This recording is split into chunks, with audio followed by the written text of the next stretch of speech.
നമസ്കാരം. ജനങ്ങളെ പരമാവധി പിഴിയാൻ ഇൻഷുറൻസ് കമ്പനികളും പ്രൈവറ്റ് ആശുപത്രികളും ഒറ്റക്കെട്ടാണ്. എങ്ങനെയും പാവം രോഗികളെ പിഴിഞ്ഞ് കാശുണ്ടാക്കുക എന്ന ഒറ്റ ചിന്താഗതിയെ അവർക്കുള്ളൂ. ധർമ്മം ചെയ്യാനൊന്നുമല്ല ആധുനിക സൗകര്യങ്ങളൊക്കെ ഉണ്ടാക്കി ആതുര സേവനം എന്നൊക്കെ പറഞ്ഞ ആശുപത്രികൾ തുറന്നു വെച്ചിരിക്കുന്നത്.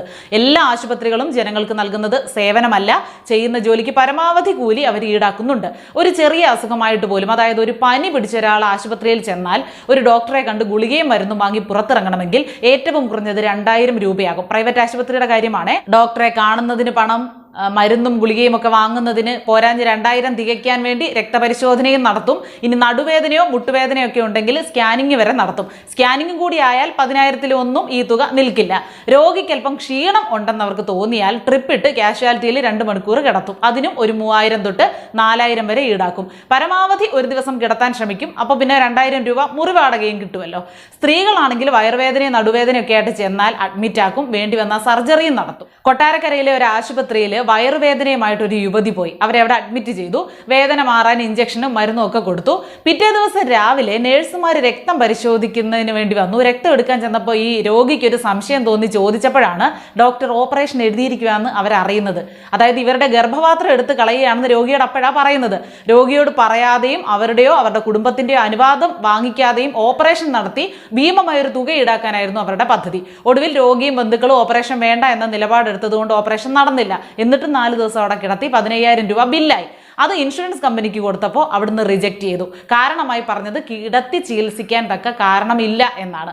അത് ഡോക്ടറുടെ പകയാണെന്നാണ് ഈ രോഗികളുടെ കുടുംബം പറയുന്നത്. കാരണം സർജറി നടത്താൻ പറ്റാത്തത് കൊണ്ടുള്ള പക ഡോക്ടർ തീർത്തു എന്നാണ് പറയുന്നത്. രോഗിയുടെ കയ്യിൽ നിന്ന് ഒടുവിൽ പൈസയും അടപ്പിച്ചു.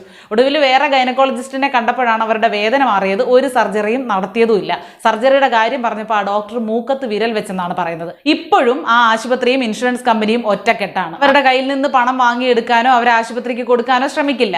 പല ഉഡായിപ്പുകളും പറഞ്ഞ് പരമാവധി തള്ളാനാണ് ഇൻഷുറൻസ് കമ്പനികൾ ശ്രമിക്കുന്നത്. അതുപോലെ മറ്റൊരു തട്ടിപ്പാണ് ആൻജിയോപ്ലാസ്റ്റി.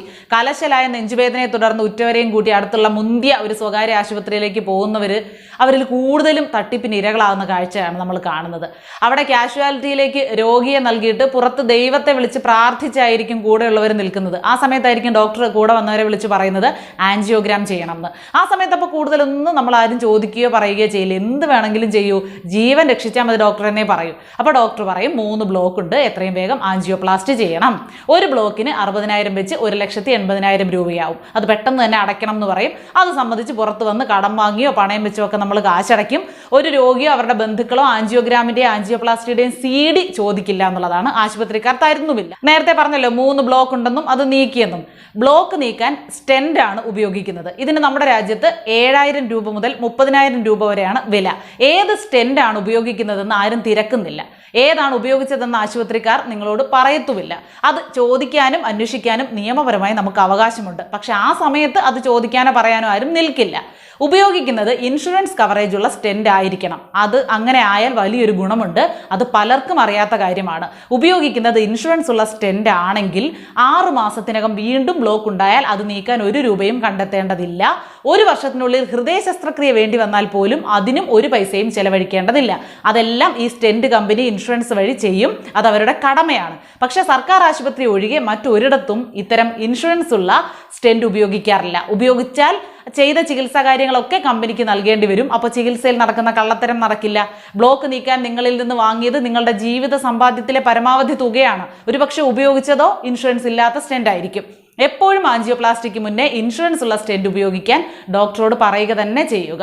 അത് കഴിയുമ്പോൾ ആൻജിയോപ്ലാസ്റ്റിയുടെ CDയും സ്റ്റെൻഡിന്റെ ഇൻഷുറൻസ് ഡീറ്റെയിൽസും ആവശ്യപ്പെടുക. ആശുപത്രികളുടെ തട്ടിപ്പൊഴിവാക്കുക. ഈ ഒരു വിവരം നിങ്ങൾ പരമാവധി ഷെയർ ചെയ്യണം കേട്ടോ.